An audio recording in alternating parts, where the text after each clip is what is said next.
Hello friends, नमस्कार, good evening. स्वागत है आप सभी का आपके अपने channel triple C by study पर। आज के इस क्लास में 7 अक्टूबर ट्रिपल सी एग्जाम में पूछे गए 26 मोस्ट इंपॉर्टेंट प्रश्न करेंगे और ये सभी क्वेश्चन आपके लिए काफ़ी इंपॉर्टेंट हैं। जिन बच्चों का कल एग्जाम होने वाला है ये क्लास आप लोग लास्ट तक करें, क्योंकि यहाँ पर काफ़ी नए नए क्वेश्चन आप सभी को पढ़ने को मिलेंगे। और ये सभी प्रश्न हमारे पास भेजे हैं स्वाति बंडा उत्तर प्रदेश से और आकांक्षा पाल ने। तो आप दोनों को बहुत बहुत धन्यवाद जो आपने हमें प्रश्न भेजे हैं, क्योंकि आप जब प्रश्न भेजते हैं तो इससे बच्चों को काफ़ी बेनिफिट होता है। क्लास शुरू करने से पहले आप सभी को बता दें, अगर आप ट्रिपल सी एग्जाम के लिए ऑनलाइन मॉक टेस्ट करना चाहते हैं तो आप हमारी वेबसाइट www.triplec.com पर विजिट करें और यहाँ पर आपको ढेर सारे ऑनलाइन मॉक टेस्ट हिंदी और इंग्लिश में मिल जाएंगे। साथ ही साथ आप यहाँ से इंपॉर्टेंट क्वेश्चन आंसर और उनके पीडीएफ भी डाउनलोड कर सकते हैं। इस वेबसाइट का लिंक नीचे डिस्क्रिप्शन बॉक्स में दिया गया है, जहाँ से आप विजिट कर सकते हैं। और अभी आपके लिए यहाँ पर एक 100 क्वेश्चन का एक मॉडल पेपर लगा दिया गया है, तो आप इसे भी कर सकते हैं। अभी आज ही आपके लिए लगाया गया है, तो आप इसको प्रैक्टिस कर सकते हैं। यहाँ पे जितने भी मॉडल पेपर दिए गए हैं आप सभी को प्रैक्टिस कर सकते हैं। चलिए शुरुआत करते हैं आज के इस क्लास की। तो आज का सबसे पहला प्रश्न आपसे पूछा है URI का फुल फॉर्म क्या होता है। URI का फुल फॉर्म आपको आंसर करना है uniform resource identifier, uniform resource identity या यूनिक रिसोर्स आइडेंटिटी या नन ऑफ दीज। ध्यान रखना है URI का मतलब होता है यूनिफॉर्म रिसोर्स आइडेंटिफायर। ऑप्शन यहाँ पे हमारा फर्स्ट करेक्ट हो जाएगा, यूनिफॉर्म रिसोर्स आइडेंटिफायर। अगला प्रश्न आपसे पूछा है IPv4 कितने बिट का होता है। IPv4 पता कितने बिट का होता है, 28, 128, 32 या 64। तो याद रखना है IPv4 एड्रेस जो होता है वो 32 बिट का होता है। आपका करेक्ट आंसर यहाँ पर सी हो जाएगा, ठीक है। और अगर आपसे पूछें IPv6 कितने बिट का होता है, तब आपका जवाब होगा 128 बिट का होता है। दोनों इंपॉर्टेंट हैं, आपके एग्जाम में आ सकते हैं, तो आप इसे ध्यान रखें। IPv6 अगर आए तो 128 और IPv4 अगर आए तो 32 यानी कि 32 बिट। अगला प्रश्न आपको बताना है SMTP का फुल फॉर्म क्या होता है। SMTP का फुल फॉर्म क्या होता है।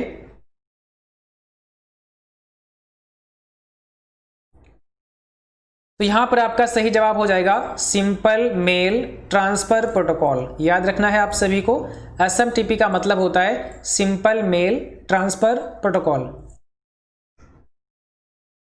अगला प्रश्न आपको बताना है आर्टिफिशियल इंटेलिजेंस किस जनरेशन की देन है। आर्टिफिशियल इंटेलिजेंस किस जनरेशन की देन है, फर्स्ट, सेकेंड, थर्ड या फिफ्थ। और जो बच्चे लाइव आ चुके हैं आप सभी एक बार क्लास को शेयर करें, ताकि और भी बच्चे और भी साथी इस क्लास में ज्वाइन हो सकें। तो सभी साथी क्लास को शेयर जरूर करें और लाइक भी कर दिया करें सभी साथी जो भी क्लास को देखते हैं, ठीक है। तो यहाँ पर हमारा सही जवाब है फिफ्थ जनरेशन में। AI यानी कि आर्टिफिशियल इंटेलिजेंस का किस जनरेशन में देन है, तो ये हो जाएगा फिफ्थ जनरेशन की देन है। अगर आपसे पूछें आर्टिफिशियल इंटेलिजेंस के जनक कौन है, तो आपका जवाब क्या होगा, जॉन मैकार्थी इसके जनक हैं। इसको भी ध्यान रखना है। क्वेश्चन नंबर अगला आपसे पूछा है लिब्रे ऑफिस में अधिकतम फॉन्ट 90 होता है। मैक्सिमम फॉन्ट लिब्रे ऑफिस में 90 होता है, ट्रू एंड फॉल्स में आपसे पूछा गया है ये सवाल। तो आपका आंसर यहाँ पे क्या होगा बताइए, ट्रू होगा या फॉल्स होगा। देखो लिब्रे ऑफिस से बहुत सारे सवाल आ रहे हैं और इस पर मैंने अलग से वीडियो बना रखे हैं। लिब्रे ऑफिस पर अगर आप प्लेलिस्ट देखेंगे तो वहाँ पर बहुत सारे क्लास आपको मिल जाएंगे, आप उनको देख सकते हैं अच्छे से, क्योंकि बहुत सारे क्वेश्चन यहाँ से पूछे जा रहे हैं आपके ट्रिपल सी एग्जाम में। तो यहाँ पर ये हो जाएगा फॉल्स, ठीक है। लिब्रे ऑफिस में जो अधिकतम फॉन्ट होता है वो कितना होता है, 96 होता है। जरा हम यहाँ पर आपको दिखाते हैं, ठीक है। एक बार लिब्रे ऑफिस में दिखाते हैं, क्योंकि यहाँ से भी बहुत सारे क्वेश्चन आपके एग्जाम में आते हैं। तो अगर आप यहाँ पर आएंगे और यहाँ पर आप इसका फॉन्ट का साइज देखेंगे, तो इस लिस्ट में जब आप देखेंगे तो यहाँ पे देखिए जो मैक्सिमम हमारा साइज होता है वो होता है 96 का। आप यहाँ देख सकते हैं मैक्सिमम 96 होता है, ध्यान रखना है। और इसके बाद अगर हम मिनिमम की बात करें तो आपका यहाँ पे मिनिमम कितना होता है, इस लिस्ट में 6 होता है। मिनिमम 6 होता है, मैक्सिमम आपका 96 होता है। लेकिन एक चीज आपको और ध्यान रखनी है, अगर यहाँ पर 96 ना हो और मैक्सिमम अगर वहां पर आपको दिया हो 90, वहां पर अगर मैक्सिमम दिया हो, ठीक है, 999.9, तो ये भी आपका करेक्ट होता है। जैसे अगर यहाँ पर हम टाइप कर दें, फॉर एग्जाम्पल यहाँ पे 96 होता है, चलो ठीक है, अब हम इससे ज़्यादा रखना चाहते हैं तो हम यहाँ पे टाइप कर सकते हैं। मैंने यहाँ पे 100 टाइप कर दिया और एंटर प्रेस किया तो आपने देखा फ़ॉन्ट का साइज 100 हो गया है। ऐसे अगर हम यहाँ पर 200 करते हैं तो हमारा फ़ॉन्ट का साइज 200 हो गया। तो ये भी हो सकता है कि यहाँ पर कितने आप मैक्सिमम टाइप करके साइज को इंक्रीज कर सकते हैं। तो देखो जैसे हम यहाँ पे 1000 टाइप करते हैं तो यहाँ पर कितना हो गया 999.9, यानी कि आप कह सकते हैं कि जो मैक्सिमम फ़ॉन्ट साइज यहाँ पर हम टाइप करके कर सकते हैं वो हम कितना कर सकते हैं 999.9 कर सकते हैं। ठीक है, अब यही चीज़ हम अगर मैक्सिमम मिनिमम में देखेंगे तो यहाँ पर लिस्ट में तो मिनिमम में 6 दिया गया है ना, लेकिन हम यहाँ पर अगर टाइप करते हैं 1 तो एंटर प्रेस किया, देखो यहाँ पे 2 आ गया, तो आप कम से कम फिर 2 भी कर सकते हैं। तो दो चीज़ें हैं, अगर आपके ऑप्शन में 96 दिया है मैक्सिमम तब तो ठीक है, और अगर 6 दिया है मिनिमम तब भी ठीक है, लेकिन अगर मिनिमम में 2 दिया है तब भी आपका ठीक होगा, तब भी आप इसे सही करेंगे, और मैक्सिमम में अगर 999.9 दिया है तब भी आप इसे ठीक करेंगे, इसको फॉल्स नहीं करना है, इसलिए मैंने इसको आपको बता दिया। ठीक है, चलिए, क्योंकि इसलिए मैंने बताया जैसे यहाँ पे दिया होता अगर लिब्रे ऑफिस में अधिकतम फॉन्ट 999.9 कर सकते हैं तो फिर क्या होगा, आप लोग हो सकता है कि इसको फॉल्स कर देते, तब इसको फॉल्स नहीं करना है, इसको हमें ट्रू ही करना है, क्योंकि हमें पता है 999.9 भी हम कर सकते हैं। ठीक है, फिलहाल यहाँ पर हमारा फॉल्स होगा क्योंकि हम 96 कर सकते हैं। चलिए, अगला प्रश्न हमारा है ALU और CU किसके पार्ट हैं? स्टोरेज डिवाइस हैं, CPU, हार्ड डिस्क या नन ऑफ दीज? ALU और CU किसके पार्ट हैं?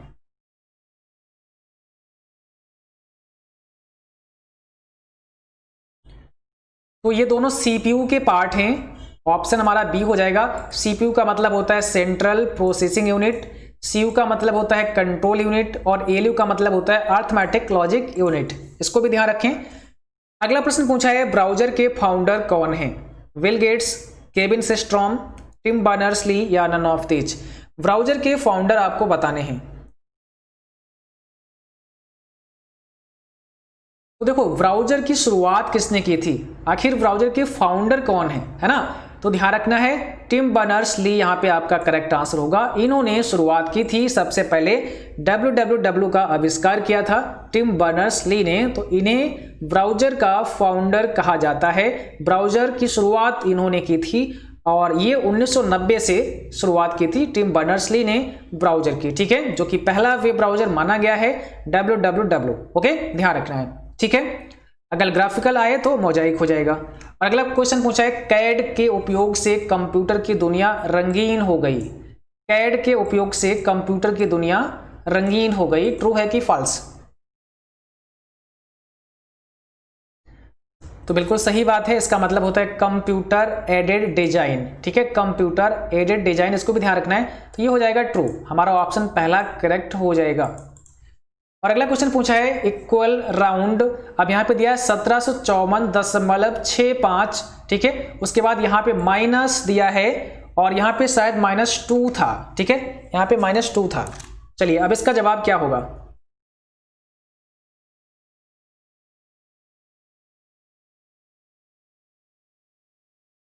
यहाँ पे कौन सा करेक्ट आंसर होगा, जल्दी से आपको बताना है। देखिए, अगर आप इस वैल्यू को अगर आप कैल्क में लेकर जाते हैं, ठीक है, चलिए हम यहाँ पे आपको दिखाते हैं, इस कैल्क में आप इस वैल्यू को लेकर आते हैं और यहाँ पर इसको हम अब टाइप करते हैं, तो हमारा जो जवाब होगा वो 1800 होगा। ठीक है, यानी कि इस फार्मूले का जो वैल्यू होगा वो 1800 होगा। अगर आप 1754.65 लिखते हैं तो इसकी वैल्यू कितनी आएगी? 1800 आएगी, ध्यान रखना है। अगला प्रश्न पूछा है नेविगेटर के लिए कौन सी शॉर्टकट की है? नेविगेटर की शॉर्टकट की कौन सी है? और ये एग्जाम में आज भी आया, कल भी आया था और इससे पहले भी पूछा गया था, कई बार ये बार बार रिपीट हो रहा है एग्जाम में क्वेश्चन। ठीक है, तो नेविगेटर के लिए कौन सी शॉर्टकट की इस्तेमाल करते हैं, आपको जवाब करना है। और यहाँ पे सही जवाब हमारा है F5। ठीक है, F5 से क्या होता है, नेविगेटर ओपन हो जाता है। जब आप यहाँ पे आते हैं तो यहाँ पर आपको प्रेस करना F5 और यहाँ पर आप देख सकते हैं ये आपका नेविगेटर ओपन हो चुका है, जिसमें heading, travel, text frame, images, ये सारे ऑप्शन यहाँ पे आपको दिखते हैं।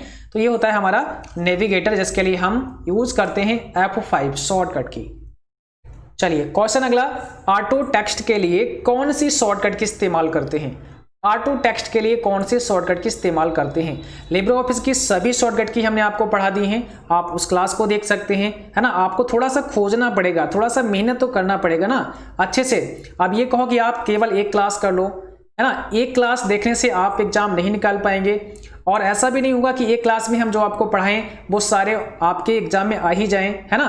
भाई एक क्लास में एक चैप्टर से कुछ नहीं होता है, आपको पढ़ाई करनी पड़ती है, प्रैक्टिस करनी पड़ती है, तभी जाकर के आप एग्जाम में पास हो सकते हैं एक अच्छे ग्रेड से या एक अच्छे मार्क्स से, ठीक है। तो इस चीज को ध्यान रखना होता है, किसी चीज का कोई भी शॉर्टकट नहीं बना है कि आप उसे आसानी से प्राप्त कर लें, उसके लिए आपको सीखना होता है। ऑटो टेक्स्ट के लिए कौन सी शॉर्टकट की इस्तेमाल करते हैं? यहाँ पे जवाब आपका क्या होगा? कंट्रोल F3 याद रखना है, कंट्रोल F3 हमारा सही जवाब हो जाएगा। अगला प्रश्न है प्रिंट प्रीव्यू की शॉर्टकट की क्या होती है? ये जो भी प्रश्न आ रहे हैं सभी पढ़ा दिए हैं, इसमें से ऐसा कोई ऑप्शन नहीं है जो हमने ना पढ़ाया हो, जिसके बारे में ना बताया हो। लेकिन ऐसा नहीं कि एक ही क्लास में हमने सब बता दिया हो, इसके लिए आपको सारे क्लासेस करने पड़ेंगे, बहुत सारी चीजें आपको सीखनी पड़ेंगी, है ना। तो आपको मेहनत तो करना पड़ेगा भाई थोड़ा सा। चलिए यहाँ पे जवाब बताइए कौन सा हो जाएगा प्रिंट प्रीव्यू की शॉर्टकट की? कंट्रोल शिफ्ट और ओ होती है ना, सिंपल सा है, आपको पता होगा। कंट्रोल शिफ्ट ओ से हम प्रिंट प्रीव्यू कर सकते हैं। ये लिब्रे ऑफिस राइटर की बात हो रही है आपसे, ठीक है। लिब्रे ऑफिस राइटर हो, इम्प्रेस हो या फिर कैल्क हो। अगला प्रश्न पूछा है, और यहाँ पे पूछा है वी कॉलम की प्रत्येक रो को जोड़ने के लिए कौन सा फॉर्मूला सही है? यानी कि अगर आप वी कॉलम, जैसे आपका ये कैल्क है और इसमें हमारा वी कॉलम है, इसमें हमारा वी कॉलम कौन सा? ये वाला है, ठीक है, ये वी कॉलम है। अब इस वी कॉलम में क्या करना चाहते हैं? हम जोड़ना चाहते हैं, इस वी कॉलम में प्रत्येक रो को जोड़ना चाहते हैं, तो कौन सा फॉर्मूला आपका सही होगा बताइए? चारों ऑप्शन है आपके सामने, कौन सा करेक्ट आंसर है यहाँ पे? तो यहां पर सही जवाब हमारा है ऑप्शन सी, ध्यान रखना है। पहली चीज, आप ऐसे फार्मूला जब आप चेक किया करो कि भाई कौन सा सही होगा, तो सबसे पहली चीज क्या है? जोड़ने के लिए हम क्या लगाते हैं? सम लगाते हैं। तो हमें ऐड से मतलब नहीं, इसको छोड़ दीजिए। यहाँ इस ऐड से भी मतलब नहीं, इसको भी छोड़ दीजिए, क्योंकि भाई हमें ऐड से मतलब नहीं है, हमें पता है एक्सेल में सम इस्तेमाल करते हैं। और अगर सम नहीं दिया है तो कई बार हो सकता है आपके सामने ऐसा आ जाए सम ना दिया हो, कोई बात नहीं, जब सम नहीं दिया होगा तो यहाँ पर ये ऑपरेटर के स्थान पर यहाँ पे प्लस आपको दिखेगा, ठीक है, इसको भी आप ध्यान रखना। फिर आपको प्लस का चिन्ह दिखेगा, साइन दिखेगा। फिलहाल यहाँ पर ये दो है आपके सामने। अब आपने सीखा है कि कोई भी फार्मूला जब स्टार्ट होता है वो इक्वल के सिंबल से होता है, तो हम इसको भी छोड़ देंगे, है ना। हमारा इक्वल यहीं लगा है और सम भी यहीं लिखा है, इक्वल भी लिखा है और सम भी लिखा है, और बोला गया है जोड़ने के लिए, तो हमारा यही आंसर हो जाएगा। ओके, अब बात करते हैं, यहाँ पे इन्होंने पूछा है कि बी कॉलम की प्रत्येक रो को जोड़ने के लिए, तो देखो यहाँ पे V1 यहाँ पे इन्होंने लिख दिया है ना। अब यहाँ पे कैल्क में आते हैं, देखो V और 1, जब किसी भी हम सेल को जोड़ते हैं जिसमें कंटेंट होता है, तो यहाँ पे V1 हमारा हो गया। V1 का मतलब V कॉलम हमारा और 1 हमारा रो। अब हमें कॉलम तो वही रखना है V वाला, लेकिन ये सारी रो नीचे तक की सब जुड़ जाएं, और कहां तक की? बिल्कुल लास्ट तक की, जो लास्ट रो है। तो आपको पता है लास्ट रो हमारी कौन सी है? 10,48,576। तो हम कॉलम वही रखेंगे V1 और V 10,48,576 ये डाल देंगे, तो हमारा ये पूरा कॉलम, इस कॉलम की जितनी भी रो है सभी का योग हो जाएगा, जो भी इसमें होगा, है ना। सी ऑप्शन हमारा करेक्ट होगा। चलिए, किसी गलत शब्द को राइटर कैसे प्रदर्शित करता है? बोल्ड द्वारा, इटैलिक द्वारा, रेड लाइन द्वारा, या कोई नहीं? किसी गलत शब्द को राइटर कैसे प्रदर्शित करता है? सही जवाब बताइए क्या होगा? जो भी बच्चे आए हैं भाई सभी शेयर करते रहो क्लास को, और लाइक सभी लोग कर दिया करो, ठीक है। और जो बच्चे चैनल पर नए हैं, पहली बार हैं, आप लोग सब्सक्राइब जरूर करें, साथ में बेल आइकन भी ऑन कर लें। किसी गलत शब्द को राइटर कैसे प्रदर्शित करता है? तो रेड लाइन द्वारा प्रदर्शित करता है। किसी गलत शब्द को रेड लाइन द्वारा प्रदर्शित करता है। ओके, एक्टिव सेल कैसे शो होती है? बोल्ड से, उसके अंदर का एंट्री इटैलिक होती है, वह सेल बॉक्स इटैलिक होता है, और कोई नहीं। एक्टिव सेल कैसे शो होती है, ये आपको जवाब करना है, बताइए।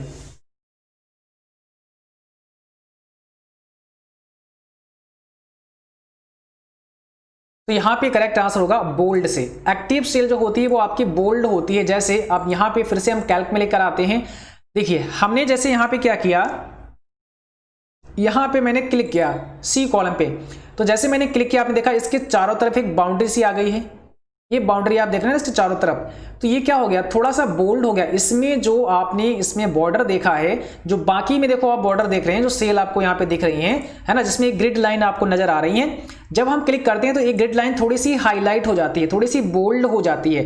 तो ये जो बोल्ड हो जाती है ना, यही हमारी एक्टिव सेल होती है। और जब कुछ भी यहाँ टाइप करते हैं तो एक्टिव सेल में ही टाइप होता है, ठीक है। तो एक्टिव सेल का मतलब आप समझ गए, इसके चारों तरफ ये बोल्ड हो जाता है, इस चीज को ध्यान रखना है। तो यहाँ पे हो जाएगा पहला ऑप्शन हमारा करेक्ट। अगला प्रश्न है, यदि आप किसी डॉक्यूमेंट में लिखे गए शब्द को हटाना चाहते हैं तो कौन सी की यूज करेंगे। चलिए जवाब करिए, यहां पे सही जवाब क्या है। यदि आप किसी डॉक्यूमेंट में लिखे गए शब्द को हटाना चाहते हैं तब आप बैक स्पेस की का इस्तेमाल करेंगे, बैक स्पेस की का इस्तेमाल करेंगे।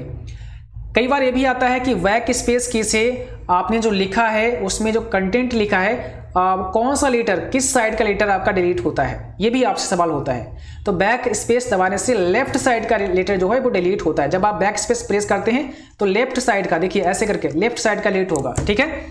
लेकिन जब आप डिलीट वाला बटन दबाते हैं, जब आप डिलीट वाला बटन दबाते हैं तब ये राइट साइड का लेटर को डिलीट करता है। इस चीज को भी ध्यान रखना। जैसे हम यहाँ स्पेस के आगे यहाँ पे आ गए, मेरा कर्सर यहाँ पे अभी आप लोग देख रहे हैं ना, और हम डिलीट बटन दबाएंगे तो देखो एस को डिलीट करेगा, PACE, राइट साइड को डिलीट कर रहा है। इसको भी ध्यान रखना, भी काफी इंपॉर्टेंट है आपके लिए। अगला है लिब्रे ऑफिस इंप्रेस में फुल स्क्रीन की शॉर्टकट की क्या होती है। लिब्रे ऑफिस इंप्रेस में अगर आप फुल स्क्रीन करना चाहते हैं तो उसकी शॉर्टकट की क्या है। देखिए छोटी छोटी चीजें हैं जो आपको समझनी है, और छोटी छोटी चीजों से ही बहुत सारे सवाल बन जाते हैं आपके एग्जाम में, ठीक है। बट उन पर आप लोग ध्यान देते नहीं है, तो हर छोटी छोटी चीज पर आपको ध्यान देने की आवश्यकता होती है एग्जाम में, ठीक है। लिब्रे ऑफिस इंप्रेस में फुल स्क्रीन की शॉर्टकट की क्या होती है, Ctrl+Shift+J, Ctrl+Shift+F, Ctrl+Shift+K, या इसमें से कोई नहीं।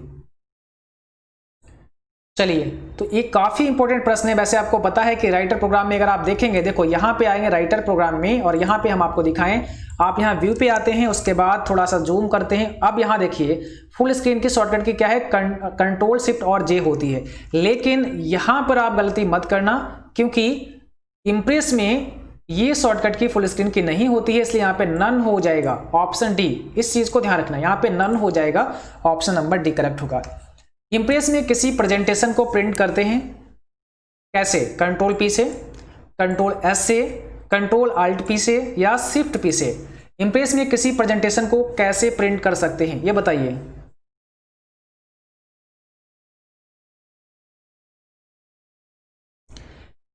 Ctrl+P से हम प्रिंट करते हैं, ऑप्शन हमारा यहाँ पे ए करेक्ट हो जाएगा, Ctrl+P से। अगला प्रश्न पूछा है, ARPANET प्रथम नेटवर्क है, पहला नेटवर्क, फर्स्ट नेटवर्क कौन सा है, ARPANET, क्या ये सही है। बिल्कुल सही है। और ARPANET का फुल फॉर्म भी आपको पता होना चाहिए, advance research project agency network, ठीक है। ARPA नाम की एक कंपनी थी जिसने इस नेटवर्क को बनाया था, तो इसका नाम हो गया ARPANET, जो कि पहला नेटवर्क है, इसको ध्यान रखें। GUI किसके मध्य संपर्क करता है, GUI किसके मध्य संपर्क करता है, hardware and software, software and user, user and machine, या none of these. Most important question आपके लिए है ये भी, और इसे ध्यान रखें। क्या होगा यहाँ पे करेक्ट जवाब, तो याद रखना यूजर और मशीन, ठीक है। GUI का मतलब होता है ग्राफिकल यूजर इंटरफेस, किसके मध्य संपर्क करता है, यूजर एंड मशीन। अगला प्रश्न हमारा है, इंटरनेट किस तरह की स्विचिंग करता है, packet, circuit, message, none of this. Internet किस तरह की स्विचिंग करता है, क्या होगा आपका सही आंसर। तो यहां पे कौन सा करेक्ट आंसर होगा, आपको जल्दी से जवाब करना है। 21 में आपका राइट आंसर क्या होगा, याद रखना है पैकेट, ओके, ऑप्शन पहला यहां पे सही होगा। अगला प्रश्न है, ATM का फुल फॉर्म क्या होता है, ATM का फुल फॉर्म क्या होता है, क्वेश्चन बताइए।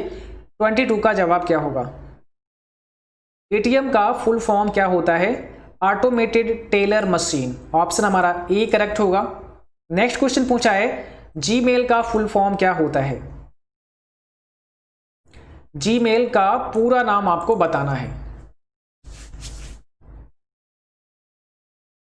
इसका मतलब होता है गूगल मेल, जीमेल का फुल फॉर्म क्या है, गूगल मेल, याद रखना है। अगला प्रश्न है, ईमेल में ई को क्या बोलते हैं, जो ईमेल होता है ना उसमें हम ई लेटर को क्या बोलते हैं, ई लेटर का फुल फॉर्म पूछा है यहाँ पे, क्या होगा सही जवाब?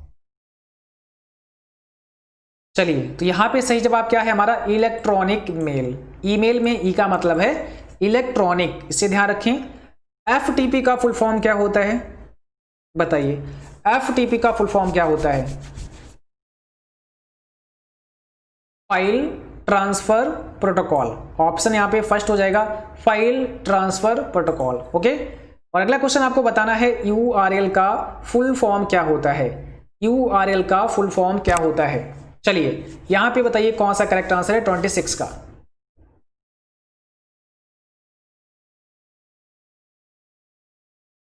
इसका मतलब होता है यूनिफॉर्म रिसोर्स लोकेटर। यूआरएल का मतलब है यूनिफॉर्म रिसोर्स लोकेटर। ठीक है, और आज की क्लास बस यहीं तक थी। और जिन बच्चों का कल एग्जाम हो आप सभी हमें अपने प्रश्न जरूर भेजें। प्रश्न आप हमें मेल कर सकते हैं info.cccbyfystudy@gmail.com पर, या फिर हमें फेसबुक या इंस्टाग्राम पर भी अपने क्वेश्चन भेज सकते हैं, या हमें व्हाट्सएप भी कर सकते हैं 9452299436 पर। ठीक है, तो इस पर आप हमें व्हाट्सएप भी अपने क्वेश्चन कर सकते हैं। और जिन बच्चों का कल एग्जाम है आप सभी को हमारी तरफ से best of luck, all the best. उम्मीद करता हूं आप सभी का एग्जाम बहुत अच्छा होगा और आप सभी अपनी प्रैक्टिस जरूर करें। आप अपने मॉक टेस्ट हमारी वेबसाइट www.cccbyfystudy.com पर दे सकते हैं। और आज का ये पीडीएफ है जो क्वेश्चन है आपको ये हमारी वेबसाइट पर रात 10 बजे उपलब्ध हो जाएंगे, तो वहां से आप इसका पीडीएफ भी डाउनलोड कर सकते हैं। पीडीएफ कैसे डाउनलोड करना हमको आपको बता देते हैं। आपको हमारी वेबसाइट पर आना है और यहाँ आप मेनू बार में ऊपर प्रीवियस पेपर पर क्लिक करेंगे, CCC प्रीवियस पेपर, तो यहाँ से आप आज का जो प्रीवियस पेपर है इसको पढ़ भी सकते हैं और आप डाउनलोड भी कर सकते हैं। यहाँ पर आपका वेटिंग फॉर नेक्स्ट एग्जाम लिखा हुआ है, यहाँ पर आज 7 अक्टूबर का आपको यहाँ पे दिखेगा और यहाँ से आप उसे आसानी से डाउनलोड कर सकते हैं। ठीक है, thanks for watching, thank you, धन्यवाद।